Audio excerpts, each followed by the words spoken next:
I remember she was just supportive immediately. At no point did she say, I'm done with you. Get out of my life.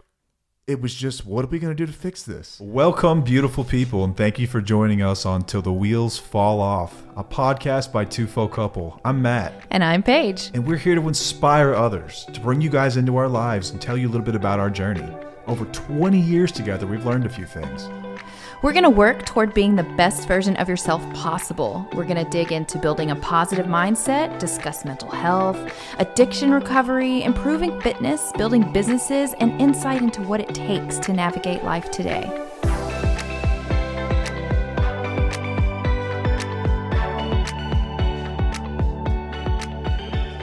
Welcome back to another episode of Till the Wheels Fall Off. I am Matt. I'm Paige. And today we're talking about scars. Scars come in many forms, some emotional, some mental, some physical, and we are talking about all three today.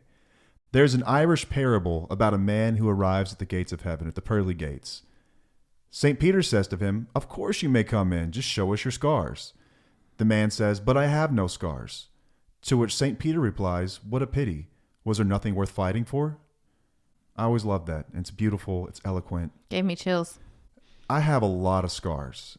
And I have scars because there was something worth fighting for. I don't have open wounds anymore. It's covered by tissue and tons of hard work it took to get here. And we're going to talk about the story of my addiction. We've alluded to it several times that I'm a drug addict, alcoholic, but we're going to let everyone in on this. It's sort of public if you know me. I was interviewed by the news. I've talked about it on the anniversary of my sobriety every year, but we've never done anything like this. Mm-mm. So standing up for what you believe in will come at a cost. You'll have to sacrifice, but it will be worth it, and you'll come away with scars. So Till the Wheels Fall Off is a battle cry for us, and it has been for a long time. For anyone that has been through hell, doesn't intend to go there again, we would say to each other, till the wheels fall off. It's me and you till the wheels fall off. If you've been through tough times, if you have fought to get where you are today, then you're in the right place. And thank you for being here. So bring me the people with all the scars. That's who I want in my corner. I'm not interested in people who had a really nice upbringing and they've never had an issue and they've never been divorced and they've never had their kids taken and they've never had any problems in their life. I want to be surrounded by people who have tons of scars, because those are the people around you that have the most value in their stories. Some of the most powerful stories you'll ever hear come with people with the most scars. So when we started this podcast, that was sort of the gist of it. It was like, let's share our scars with the world and let's see if we can help others. And in turn, you've brought us your scars, and it's been an amazing journey. We reached 3,000 downloads today, something I never thought would ever happen. We started this, I thought it'd be cool if we had like 20 listeners. And here we are with people all over the country. We just found out we've got like 30 consistent listeners in Seattle of all places. So if you're listening, reach out to us. I think that's so cool. Yeah. A place that we've never even been before. And yeah, we've always wanted to go. But it's just amazing. So to the story about how we got to where we are today.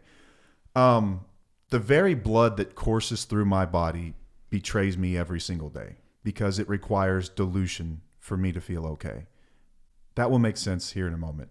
So additive after additive, I had to put something in my body to provide sunlight because I was born without it. It's the only way I can describe it. I was born without whatever it is in people that makes them act okay and feel okay. I was born without my skin fitting my body. I was born with the disease of more, quote unquote, more. No matter what it was, I needed more of it. I was never content just being me. I never felt adequate. I never felt like I was enough. I never felt like I was on the same level as everyone else around me. I felt as if I missed the first day of school where they passed out the syllabus of life. And it was like, here's where to be and when to be there. And here's how to act. And I felt like my entire life I was just winging it and watching everyone around me who just knew how to act, knew where to stand, and they knew where to go, and they knew where they were supposed to be going. I never felt that way, ever. I guess until my mid-30s probably, or I guess late 20s. Yeah. But never as a child. So I'm a drug addict. And I remember the first time I ever said that out loud. It was April 12th, 2013. And I was crying by myself in a hotel room in Las Vegas at the Mirage. I wanted to die. I never felt more alone and ashamed. And how did I get here? How did I get here? What the hell happened? Where did this all go wrong? This was not my plan for my life. This wasn't part of the deal. Like, I was never supposed to be one of, quote unquote, those people. I'm supposed to know better. I'm not a bad person. But I was all those things. That was my reality. I was so broken and confused and lost and hopeless. And I considered just taking a bottle of Advil and sleeping pills and just cutting my losses. I wasn't necessarily suicidal, but I felt like the best thing for everyone who knew me was just to deal with a quick mourning period without me, and they'd be better off in the long run. Like, I truly felt that I'm just cut your losses. You'll be better off without me. I'm a burden at this point. That's where I was. It wasn't always that way for me, though. I was a spirited kid growing up. I had a great sense of humor. I had a knack for comedic timing and expressing myself. And I always admired like comedians. Like those were some of my first heroes. I remember listening to Adam Sandler CDs and tapes growing up. And my absolute favorite, I loved comedy.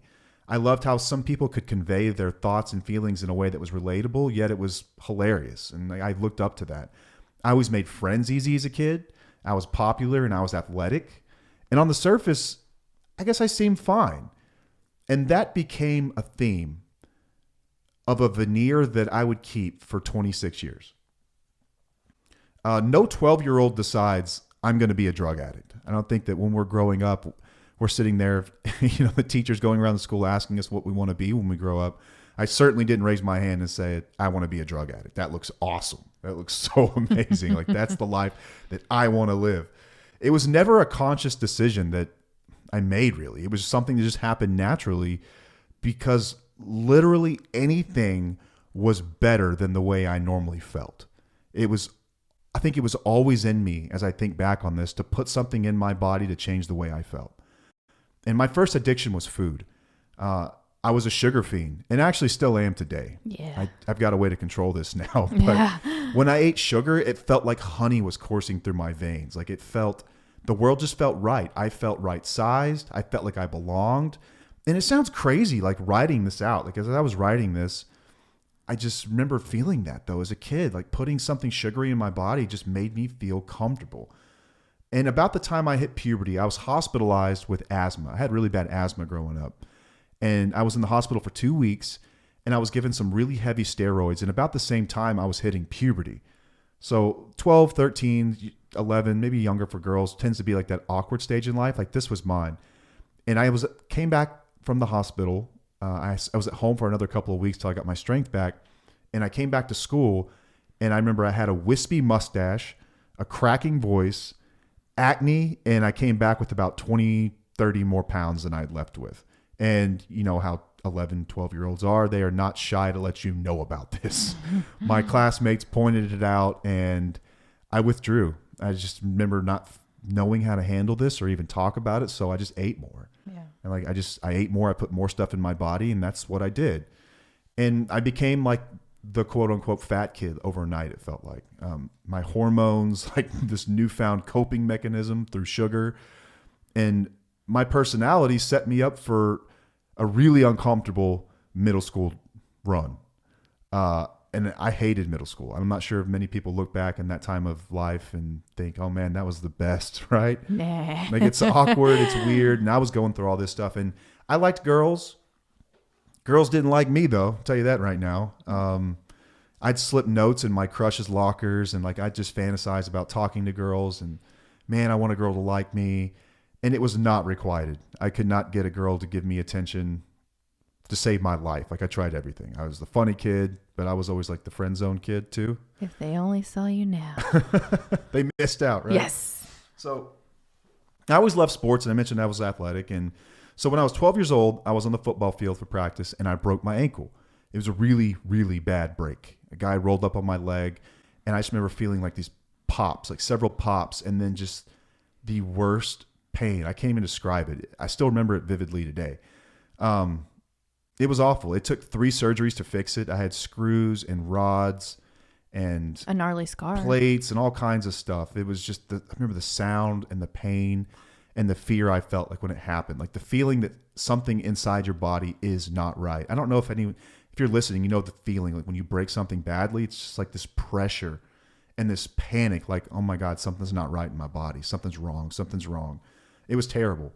My bones were trying to leave my skin, and they were not sticking out of the skin, but trying to, like, deformed. And it was real pain that I was in, but it was emotionally really tough too. And like I said, I was not equipped to deal with this. It's the same time in my life where, like, I'm struggling with everything. It felt like my skin wasn't fitting in more ways than one. Like, my skin literally couldn't hold my bones back, and it wasn't fitting in a daily basis either. So after my first surgery, I went to the hospital that night. The next morning I was in surgery. And after the surgery, I was given a little blue pill. I'll never forget it. It was 7.5 milligrams of hydrocodone, 750 milligrams of acetaminophen. It's what's known as Vicodin. I was given a Vicodin.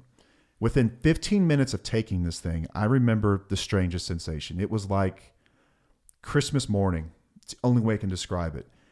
I was in my bed. My leg was like numb, but still incredibly painful. Blood was soaking through my bandages. And somehow, all of a sudden, I was okay. I was content. There was literally not a single thing in the world that was wrong. I was like a happy wanderer. Like, all these people I'd watched my whole life that knew where to stand, knew how to act. I was one of them now. I felt completely content. This is exactly what I've been looking for, I thought. I remember having that feeling. I feel perfect right now. Like, this is exactly how everyone else must feel all the time. And I just knew that to be true. I don't know what it was, but I was just like, this is it. This is what I've been chasing. This is what I've been feeling. This is what I've been after. I was relieved and happy and serene, and I felt like I had just unlocked the missing piece of my personality that would make me all these things that I dreamed I'd be one day. Like, I had found it. If I could just have this feeling forever, then I was fixed. And my elation was extinguished about 40 minutes later when the pill wore off. Oh, wow. And this experience of the highest high to this lowest low was something that I would repeat for the next decade, searching for that feeling. I never considered at any point that these pills were bad for me, and I never knew what the word addiction meant. This was 1999 or 2000, I think, and the great opioid epidemic had not reached the shores of the White House and politicians and news, outlets that had covered this deal, but I was part of this. I knew drugs were bad, though, because we all went, if you were a 90s kid, you went through DARE, right? DARE campaigns. Yeah. And I was like, yeah, I agree with that. Drugs are bad. And in that hospital bed, I would have agreed with you. Drugs are bad. But these weren't drugs. My doctor gave me these. Like, these weren't bad for me. Oh, my gosh. So I had 3 surgeries over the course of 2 years to fix my leg. And it's good now. I mean, I say good. It's like, it's tolerable. It's a leg. It looks like a leg. And it acts like a leg most of the time. It gets really swelled up and it's arthritic, but it's okay. So my surgeries ended, and so did the pill refills. They stopped as well. I actually remember going through a prescription like 3 weeks faster than I was supposed to, because my parents just left them in my room, and I was just taking these things like crazy. I remember my mom like chewing my ass out, like, "What do you mean you took them all? This is crazy." And they had to call in and tell the doctor, and like they gave me another one. But I can honestly say that hydrocodone was my first love. Like, truly love something, like the way that it impacted me. It was like a relationship almost in a lot of ways. And so I was 14 roughly by the time these things were cut off from me, and they left an impact. And I knew that if I got the chance, I would reunite with my long lost love. I would find a way. Unfortunately, I got that chance about 3 years later. I was, I don't know if I was 16 or 17, about 3 years later. I was in shop class, and a friend of mine had a grandparent who had a prescription, and I was like, well, how much does she want for him? And I was like, the first time I'd ever done a drug deal, and God, off to the races we went. But backtrack a little bit. You might be wondering, how does this happen at 12 years old or 11 years old. You might have kids that are that age and wondering, like, there's no way they'd get away with this. Well, I didn't have a lot of guidance at home. My parents split when I was 14, and they dealt with a lot of their own issues. They had a really, really nasty breakup slash pseudo divorce, I guess, because they're still technically married, but there was a lot of, we'll get to that another time. So my dad moved out, and my mom was just never home. It wasn't uncommon to go a month without seeing her. I just had no guidance whatsoever. And so you mix a kid that already has this thing inside them, like this, I think addiction was always part of me, with way too much freedom, and it was a recipe for disaster. I had way too much freedom. Yes. And I don't blame anybody for how I turned out. I want to make that super clear. Like, I look back to my parents and I don't blame them at all. And I never did. That wasn't something I even had to work through. Like, I was very conscious about what I did and what I was doing. But looking back on it now, I know what to look out for with my own children when it comes to freedoms and things like that. And they won't have anywhere close to the leash that I had. So I don't blame them for it, but in hindsight, it certainly didn't help my case. There was always love in my home. And in my relationship with my parents and my siblings, love was never questioned. But when it came to guidance, there was none. There just wasn't much. Like, my father led by example with his work ethic, which is still legendary. This man he'd have back surgery tomorrow and find a way to get to the office by 4. Like, it's insane the way he works. And I always looked up to that. But my mom and I have had a very strained relationship, and we still do to this day. We're still working on it. So this perfect storm of opportunity, genetics, and freedom set into motion 10 years of addiction. My pills became part of my routine, like eating and drinking water, like it for anything else that you do every single day. Get up, brush your teeth. My routine was much more sinister, but it was just a part of me. I could not go more than a couple of weeks without them. And that's if I was really, really trying and had to go through the detox and everything else. And I would do anything to get them. I'd buy them from drug dealers. I would steal them. I would purposely cause injury. Mm-hmm. So I'd broken a lot of bones growing up. I was an active kid and I was always getting hurt. I remember going to the backyard and I'd had boxer's fractures before. I remember I got drunk one time and I punched the wall and I broke my hand, and it was sore, but like, I thought, hey man, I wonder if I can get some pills for this. And I went to like the Minute Clinic or whatever. They're like, yeah, you've got a fracture and here's some pills. And I'm like, oh, this is great. I'll just run this play again. So I went in the backyard. I remember just getting up against my mom's fence. No one was home. And I was just punching the fence over and over and over until I broke my hand again. Then I went to the doctor and got 30 pills because I didn't care about the hand. It was like, big deal. It's just a fracture, you know. That's just how crazy this got, though. That's how crazy this got. I'd buy, steal, embellish injuries as well. Like, I had a lot of other injuries that didn't really bother me, but I told the doctors they did. I broke my back when I was like early 20s or maybe a teenager. Mm-hmm. And it was a bad injury, but I was okay. Like, it didn't really bother me that much. But the doctors were like, oh, you poor baby. And I'm like, yeah, man, this is awful. Give me some pills. It wasn't that bad. Nothing like Advil or Tylenol couldn't cure, but I took advantage of them. It put me in a lot of situations I had no business being in, and neighborhoods I had no business being in. It became a full-time job. Like, it started slow, taking like 5 a day ish, something like that. And it ballooned to more than 50 a day by the end of it. I remember like there was one day I took upwards of 60. Mm-hmm. And I would lie to the point where I was lying more than I was telling the truth. And like, this whole thing, my whole life now, our relationship is based off of authenticity. I know what authenticity looks like because I know what it doesn't look like. I know what the opposite looks like. This problem I had started to really kill my spirit. It was killing the very values that I tried to live by. It was killing me. And being an addict is a full-time job. Like, it comes before everything and anything. It's like being in the mafia. Like, if that phone rings, doesn't matter what you're doing, you get up, you take care of business. It was like that. Like, this thing inside of me, like this thirst, came before everything. And the logistics of acquiring 50 pills a day is insane. It's absolutely insane. Like from the moment you wake up, it's who can I call? Who am I going to get them from? Going through this Rolodex in your brain. Okay, when can I meet them? How can I work around these plans that Paige and I have today to sneak away for a period of time so I can get them? How am I going to pay for these freaking things?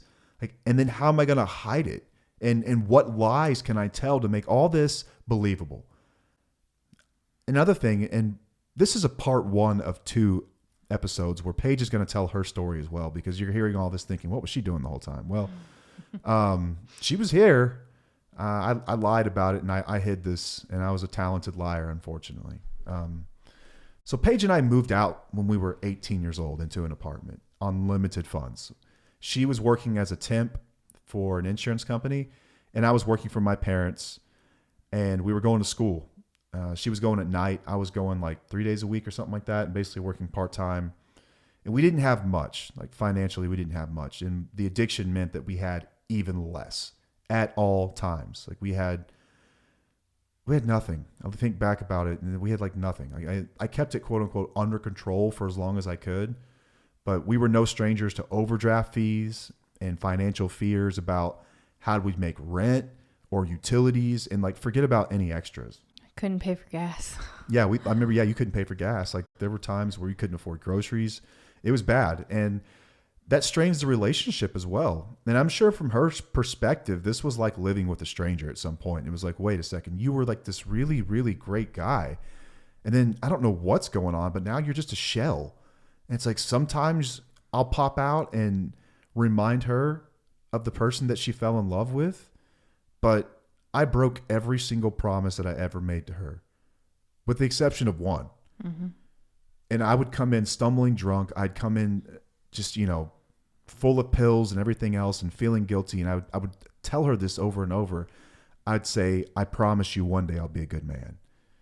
I would tell her that. And it was the one promise that I didn't break.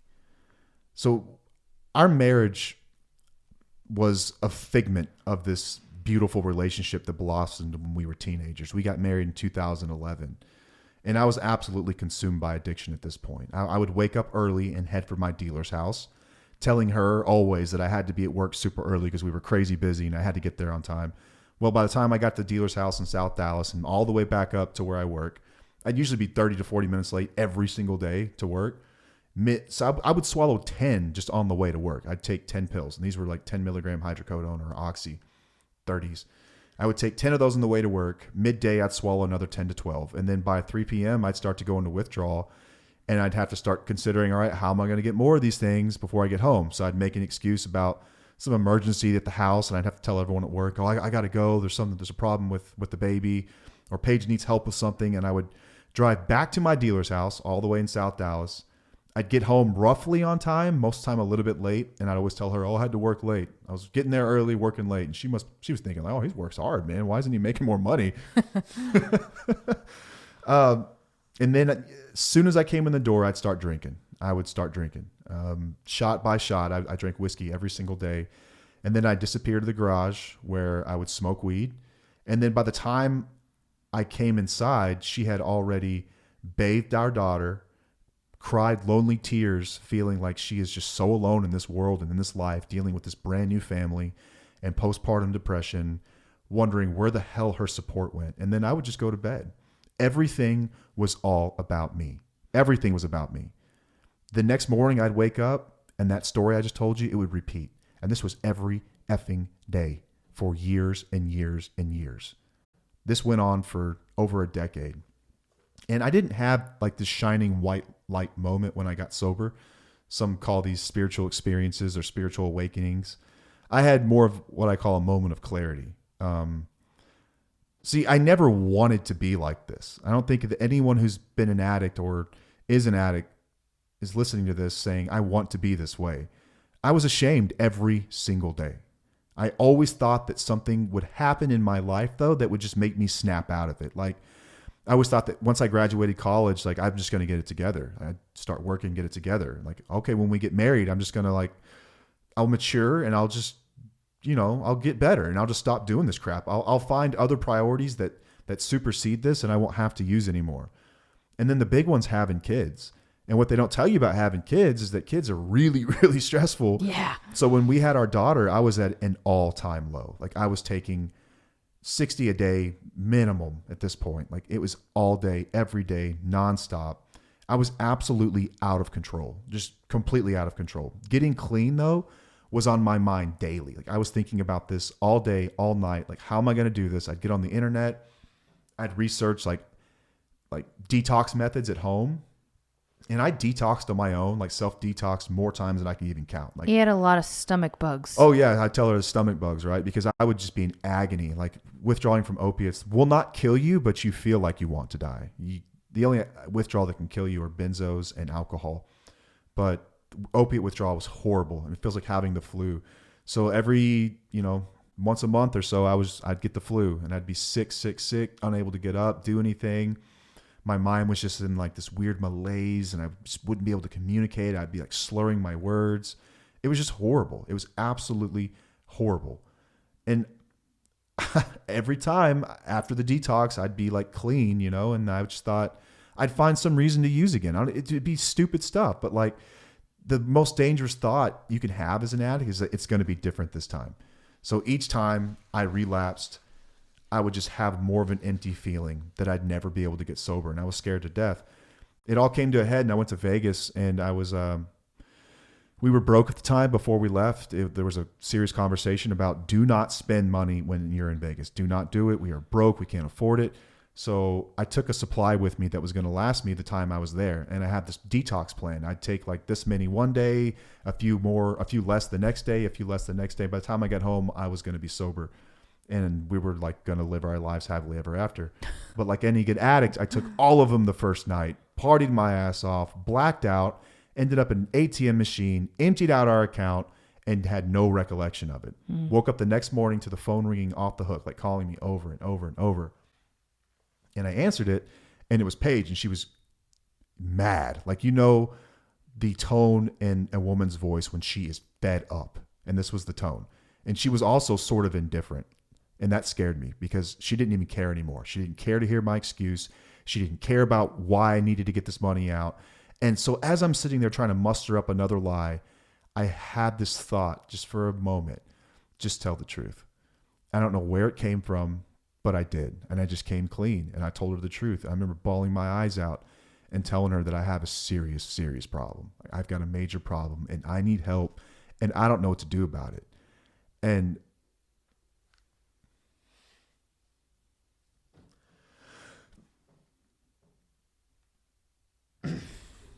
sorry. It's hard to talk about. It is.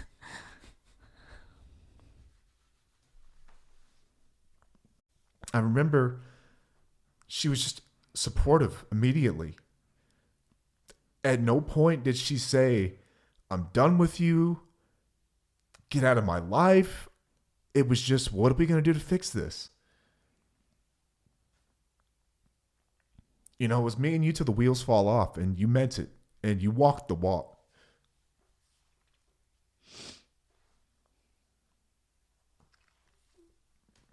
I was scared. I didn't know what was going to happen. I didn't know what was coming next. I didn't know what our marriage would look like after this. It was horrible. So I caught a flight back as fast as I could, and I landed in Texas, and she picked me up from the airport. They lost my bag, thank God, because my keys were in my bag, and I had plans when I landed of driving straight to my dealer's house. And if the keys were in there and I made it back over there and I got high again, the chances are I would not have made it to treatment that night. I don't think I would have. I wouldn't have made it. I wouldn't have. So I had to get a ride because my keys were in the bag, and she picked me up, and we had the most authentic conversation that we'd had in 10 years. Yeah. On the way. Went to my mom's house. They had found a place together for me to go, and it wasn't far from home, which was great because I had a 9-month-old daughter. And man, I just wanted to be a good dad. I wanted to be a good husband. I wasn't a bad person. I was just a really, really sick person. Yeah. I didn't know what to do about it. So I checked into treatment. And if I had anything going for me at all when I checked into treatment, because the statistics say that in treatment that roughly 1 in 20 people will achieve a year of sobriety. 5%. 5%. And they told me that when I got there. I remember looking around thinking, sucks to be the rest of you. Like, I'm going to figure this out. I don't care what they tell me to do. I don't care if they tell me to cut off my toes, if I have to walk on my hands for a year, whatever I have to do, I'm going to get clean. And I did everything that they told me to do. If they told me to write something, I wrote it. If they told me to read, I read it. If they told me to call someone, I called them. They gave me some pretty simple instructions. They said, when you get your ass out of here, you check into an IOP, which is an intensive outpatient program. And I went through that for, God, I don't know, it was 90 days or so. Yeah. So every single night from 6 a.m. or 6 p.m. to 8 p.m., I'd drive all the way down to Dallas from McKinney, and I'd sit in class and I'd listen and I'd learn and I participated. And in the meantime, I picked up a sponsor. I went to 90 AA meetings in 90 days, and I called them every single day. And we'd meet as often as I wanted, because it's my program. He's like, I'm not going to chase you down, dude. You call me when you're ready to work steps. And we worked the steps, and I finished the 12 steps in about 9 months. By the time that I'd finished step 3, which is, it's one of the spiritual steps, I was free. Man, I can't describe it any other way. The problem had been removed, just like they promised me. They'd send AA groups in there every night, take us to NA meetings, AA groups, and I remember hearing just time after time these people telling me the same thing. Man, I got a sponsor, I worked the steps, and I got sober. And I'm like, God, are they lying? They all lying? They can't all just like be like colluding to like fill my head with this. Like maybe there's something to this. And I just did it. I did everything that was suggested, and I got free. I haven't had an honest craving to use or put something in my body since April 13th, 2013. It's awesome. Coming up this year, God willing, I'll have 10 years. I still go to meetings. I still call my sponsor. I still work with others. I go to treatment centers and I speak. And it's an incredible program. And if you're suffering, if you're struggling, if you know someone who is, please reach out to me. Our social media is out there, and you can get in touch with us. And when it came to our marriage, things got better, but not right away. There was a lot of debris to clear. There's a lot of wreckage. And in the meantime, I just kept doing what I needed to do. I didn't get home to a really happy household. I got home to a lot of vacancy when it came to emotions and things that had been left unsaid, and some resentment about things that I'd done, problems that I'd caused. But we worked through it little by slow. Things got better, and I knew they would if I just stayed the course. And Paige started to work her own program of recovery as well. She took ownership for codependent issues, and she started to work on herself as well, which is the best thing you can do if you're in a relationship with an addict, is really start taking care of yourself. Yeah. And Paige will tell her story next week when we get into this more. But I think about our lives today and how amazing it is, and people that may see us on social media or in E2M and like flexing and like looking great. It's like, man, if you guys only knew what we came from. Yeah. Like, we are not like that live, laugh, love couple. We're not like that couple that you see like typically in social media. Like, we didn't have it easy. Mm-mm. We took the nastiest road possible to get here. We took the unpaved roads, the uncut trails to get to where we are today. And I think that's why there's value in what we do here every week and the stories that we tell, because they come from a place of complete despair and true darkness. And we found a way out. If we can find a way out of this, then we can help you with whatever you're going through too. Yeah. There's value in this. There's absolute value in this. And I'll finish with this about who I am today and what's a little bit different now than back then. So it was taught to me that humility is not thinking less of yourself. It's just thinking of yourself less. It was time to focus on those around me. And I knew that when I got sober. I had spent a lifetime worrying about me. It was all about me for over 10 years. So now it's about, what can I do to pack into the stream of life? It's about, what can I do to be conscious about those around me and what they may need and how I can help them. It started with my marriage, and we got to work repairing the damage, and I got to really know Paige, and she got to really know me about what makes her really tick and what bothers her and what her struggles are. And my selfishness hasn't completely rid me. I still have to put it in check sometimes, and she's quick to let me know when I'm getting out of line, and I love that about her. She's my best friend in the entire world. Slowly but surely, we had started to repair a lot of these setbacks. And I knew that if I just stay sober, no matter what, it would get better. There's no way it could get worse. It would get better. And I had hope from meetings and seeing others that were just like me fixing their issues, that I too could be happy and useful. And the feelings of not fitting in and not knowing where I'm supposed to stand, they're gone. All that's gone. I know exactly where I belong today. I stayed the course with the greatest woman that I've ever met. And she believed my promise, and she never gave up on me. She never gave up on me. And you are the most incredible person I've ever known. Thank you. I feel that Truly. way about you. I don't know how I could be, but you really are. It's just, I feel like we've lived 3 lives together. I mean, truly, yeah. Like this naive life, and then going through hell, and then now coming out the other side of it, and then seeing how our story could help other people. And that's where we're at today. And, you know, we landed our first client the other day, and it's been an incredible experience just thinking that, wow, someone actually wants our help. It's proof of concept, and it's amazing. And I hope to see much, much more of this.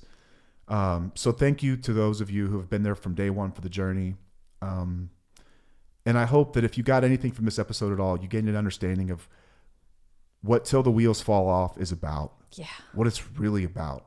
When the rubber meets the road with somebody, are you willing to stick through it? When the rubber meets the road on whatever it is that you're working on, whether it be a business or a relationship or yourself, are you willing to not give up? Are you willing, till the wheels fall off, to put forth the effort to get where you want to be? So we'll put up some clips from this, and I can't wait to hear your story for next week, because I know that we get a lot of spouses that reach out to us, and you specifically, asking, what can I do? What do I do? And so you're going to get some answers to that. So I know this one's a little bit longer, and I'm sorry for that. I like to keep these things quick as a commute, 15, 20 minutes, but it's a 35-minute episode going. So It's all good. So I did notice that there are a ton of people that listen. So I don't check analytics often, but I do. I did this time, did tonight. A ton of you that listen that don't follow.